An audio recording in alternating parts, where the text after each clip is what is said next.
Hi viewers, welcome to our channel. ప్రస్తుతం మనతో పాటు ఇమ్మంది రామారావు గారు సీనియర్ జర్నలిస్ట్ ఉన్నారు. వారితో ఒకసారి మాట్లాడదాం. సార్ నమస్కారం. సార్ నమస్తే బాబు.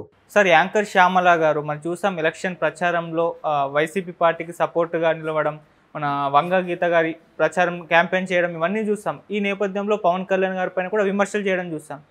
కౌంటింగ్ ముందు రోజున కూడా పవన్ కళ్యాణ్ గారి పైన విమర్శలు చేశారు. సార్ అంటే పవన్ కళ్యాణ్ గారు అరవడం చూసాను, బెదిరిపోవడం చూసాను, కానీ ఎప్పుడు కూడా సహాయం చేయడం నేను చూడలేదు. ఈసారి వంగ గీత గారి గెలుస్తారని చెప్పడం కూడా మనం విన్నాం.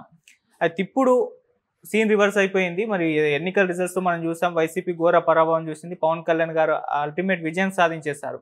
అయితే ఇప్పుడు శ్యామల గారు ఒక వీడియో చేశారు. సార్ వీళ్ళకి శుభాకాంక్షలు తెలుపుతూనే నాకు ఎన్నో బెదిరింపు కాల్స్ వస్తున్నాయి, నన్ను చంపేస్తామని బెదిరిస్తున్నారు అని చెప్పేసి అని అంటున్నారు. మరి ఇవి ఎక్కడి నుంచి వస్తున్నాయి? మరి దీనిపైన మీ ఒపీనియన్ ఏంటి సార్? అంటే శ్యామల గారు ఒక ఐరన్ లెగ్, నిర్మోహమాటంగా చెప్పగలం. ఎలాగంటే ఆవిడ దేంట్లో కూడా పరిపూర్ణత లేదు, అర్థమైందా? ఆవిడ ఉన్నదానికంటే ఎక్కువ ఊహించుకుంటుంది ఒకటి. రెండోది, పోనీ యాంకర్గా ఏదైనా నెంబర్ 1, నెంబర్ 2, నెంబర్ 3 పొజిషన్లు ఉందా? ఆ పొజిషన్ లేదు. సమ్వేర్ ఎక్కడో ఉందంతే. యాంకరు సుమగారిలాగా, ఇప్పుడు నెక్స్ట్ శ్రీముఖిలాగా, రష్మిలాగా, లేదా అనసూయలాగా ఎవరి పేరు లేదు కదా ప్రజల్లో. ఆవిడ చూసి 10 ఓట్లు వస్తాయా? వాళ్ళకి బుర్ర లేదో, ఈవిడికి బుర్ర లేదో. అంటే ప్రజల్లోకి వెళ్ళేటప్పుడు ప్రజలు బాగా మోజుతో ఉండాలన్నమాట. అమ్మో మన శ్యామలు వచ్చిందని, ఎందుకు వచ్చిందిరా ఈవిడ అనవసరంగా అని చెప్పేసి ప్రతి ఒక్కరు కూడా మాట్లాడడం చేత కాదు. ఆవిడ పెద్ద అట్రాక్షన్ లేదు, ఆవిడకి గ్లామర్ లేదు, ఏమీ లేకంటే వెళ్ళి తగుదులమ్మా అంటూ. అందున ప్రెస్టీజియస్ ఎలక్షన్స్ ఎక్కడ జరుగుతున్నాయి? పిఠాపురంలో ఏదో నామకావాసి ఎలక్షన్ జరుగుతున్నాయి, వెళ్ళాకుంటే అదోలా ఉండేది. అదేమి లేకుండా చోవా బ్రతుక అనేటువంటి ఎలక్షన్స్లో ఈవిడ తలపెట్టడం ఎంత బుద్ధి తక్కువ పని. తర్వాత పవన్ కళ్యాణ్ అంటే వీళ్ళందరూ చాలా చిన్నచూపు చూశారు. నేను మొదటి నుంచి చెప్తున్నాను, ఆయన ప్రభంజనం, ఆయన ఎవరు ఆపలేరని చెప్తున్నాను. ఫూల్స్ అంటే ఏమిటి? వెర్రినాగములు.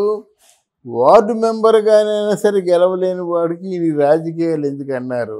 ఇప్పుడు ఏమంటారు? ప్రధానమంత్రి సైతం ఆయన్ని ఎంతగా అభివర్ణించాడో అందరూ చూశారు. దాని గురించి ప్రత్యేకించి చెప్పుకుందాం. కానీ పార్లమెంటు దద్దరిల్లిపోయింది మాట పవన్ కళ్యాణ్ పేరు వినగానే. అందువల్ల ఆయన్ని చిన్నచూపు చూసిన సంస్కారం, నీ సంస్కారం ఏపాటిది కదా? జనసేన అంటే చిన్న విషయం కాదు.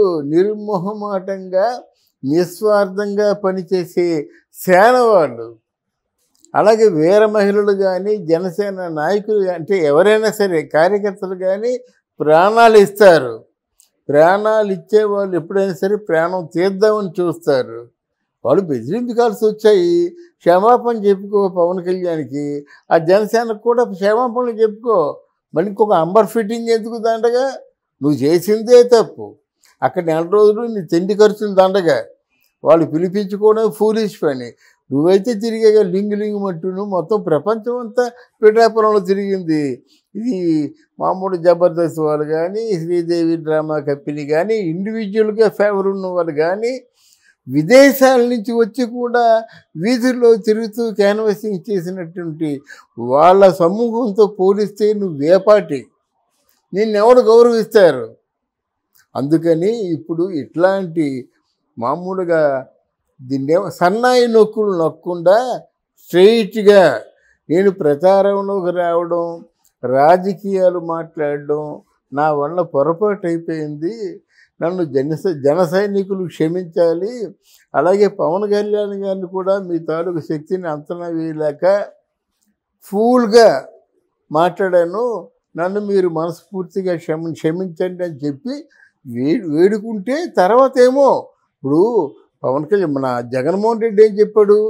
మా వాళ్ళందరికీ నేనంటే చాలా అభిమానం, వాళ్ళకి బీపీ వచ్చింది, మరి వాళ్ళు నేను ఎలా కంట్రోల్ చేయగలను అని చెప్పాడు. అలాగే జన సైనికులకు కూడా పవన్ కళ్యాణ్ అంటే ప్రాణం, వాళ్ళు బీపీ వచ్చి ఏమైనా చేస్తే నువ్వే బాధ్యత, ఏం చేస్తావు? ఓ మాట అనేసి ఓ తప్పుడు మాట అనేసిన తర్వాత వాళ్ళు బీపీ వచ్చింది. జరగబోయేది ఆలోచించుకోండి. అప్పుడు అప్పుడు మీకు తెలీదా? ఇలా దారుణంగా విమర్శించినా, దారుణంగా తిట్టినా తగిన శాస్తి ఉంటుందని చెప్పేసి. అనుభవించు. చేసుకున్న వాళ్ళకి చేసుకున్నంత. వన్స్ అగైన్ ఐఎమ్ రిపీటింగ్, ఈ శ్యామల అనేది పెద్ద ఐరన్ లేదు. సార్ మరి శ్యామల గారు అంటే శుభాకాంక్షలు తెలియజేస్తున్నాయి. మేబీ తను కాస్త డల్గా కూడా మాట్లాడడం చూస్తున్నాం సార్ ఆ వీడియోలో. ఇంకా మరి ఈ వీడియో చేసిన తర్వాత కూడా తనకి ఇంకా బెదిరింపు కాల్స్ వస్తాయంటారా? ఇవి ఆగేది ఎప్పుడు అంటారు సార్? బెదిరింపు కాల్స్ వస్తాయండి. వ్యక్తిగతంగా చాలామంది హర్ట్ అయ్యారు. అసలు నాకే చెప్దాం అనిపించింది. ఇట్లాంటి వాళ్ళ గురించి చెప్పి మన ఛానల్ పరువు ఎందుకని ఊరుకున్నాను. కానీ ఏమిటంటే ఆ మనిషి మనస్తత్వం. ఆవిడ మీద ఎన్నో వాళ్ళ మొగుడు మీద ఎన్నో కేసులు ఉన్నాయి. అంతర్గతంగా మీ లింక్ ఏమిటో అందరికీ తెలుసు. మీ లింక్ ఏమిటంటే ఆవిడెవడో 1 కోటో 2 కోట్లో మోసం చేసినట్టయితే ఆ కేసుల్లోంచి బయటపడతానన్న ఉద్దేశంతోనూ ఎవరో కాంగ్రెస్ నాయకులు పిలిస్తే తగుదునమ్మా అంటూ పరిగెత్తింది. మరి శిక్ష తప్పదు కదా.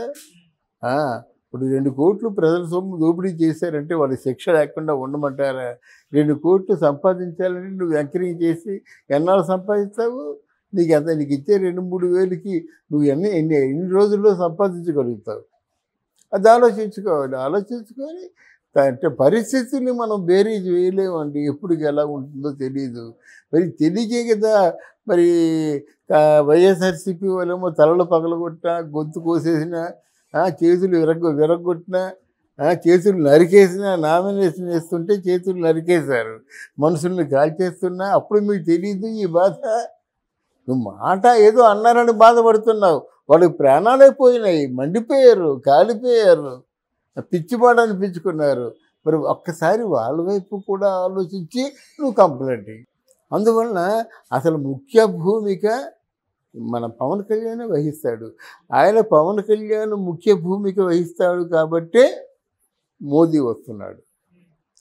మోదీ కాదు, దేశంలో ప్రముఖ రాజకీయ నాయకులు అందరూ వస్తున్నారు. అమరావతి చూడండి ఒక్కసారి గగ్గోలు పెట్టేస్తుంది అన్నమాట. మామూలు కాదు. అయితే ఈ ఎలక్షన్లో మాత్రం చెప్పా కదా, hero of this season is only Pawan Kalyan. ఎక్కడ ఎవరు పవన్ కళ్యాణ్ గురించి మాట్లాడినా చప్పట్ల వర్షం కురుస్తుంది. అవును సార్. పవన్ కళ్యాణ్ ఇష్ట ప్రకారంగా మంత్రులు నిర్ణయించాలి. కొంతమందిని నిర్ణయించారు. వాళ్ళు ఏంటంటే జనసేన నుంచి మన వీడియోలు బాగా ఫాలో అవుతున్నారు, అందుకే రెస్పాండ్ అవుతున్నారు. అంటే పవన్ కళ్యాణ్కి హోమ్ ఇవ్వాలి, ఇవన్నీ రెస్పాండ్ అవుతున్నారు. అంటే ఇక్కడ ఏంటంటే మనం చెప్పాము, ఇంకోసారి చెప్తున్నాను. జనసేనలో ఉన్నవాళ్ళు 14 సంవత్సరాలుగా ఉన్నారు. జనసేనకి సేవలు అందించిన వాళ్ళకి, జనసేనకి సహాయపడిన వాళ్ళకి మంత్రివర్గంలో మంచి చోటు ఇవ్వాలి. అవును. అంటే వాళ్ళకి ఇవ్వద్దని కాదు, టీడీపీ ఇచ్చుకోండి. జనసేనలో ఉన్నవారు మాత్రం మంత్రివర్గాన్ని ఇవ్వాలి. ఇది ఎలాగా చిన్న క్లుప్తంగా ఉన్న మంత్రులను పెట్టుకోడు. ఓ 15-20 మన తెలంగాణ లాగా. అక్కడ మన ఆంధ్ర వాళ్ళకి అలవాటే కనీసం 30 మందిని పెడతాడు. మా ముఖ్యమంత్రి అంజయ్ గారు అయితే 60 మంది మంత్రులు పెట్టాడు. అది ఎయిర్ బస్సు మంత్రివర్గం అనేవాళ్ళు. అలాగా ఈ మంత్రివర్గంలో మంచిగా ఇస్తూ ఎవరైతే ప్రజలకు సేవ చేస్తారో వాళ్ళు కూడా నామినేటెడ్ పోస్టుల్లో వేస్తూ అంటే మరింత విశ్వాసం కలుగుతుంది అన్నమాట. ఎవరెవరికి ఏ వాగ్దానాలు చేశారో అవన్నీ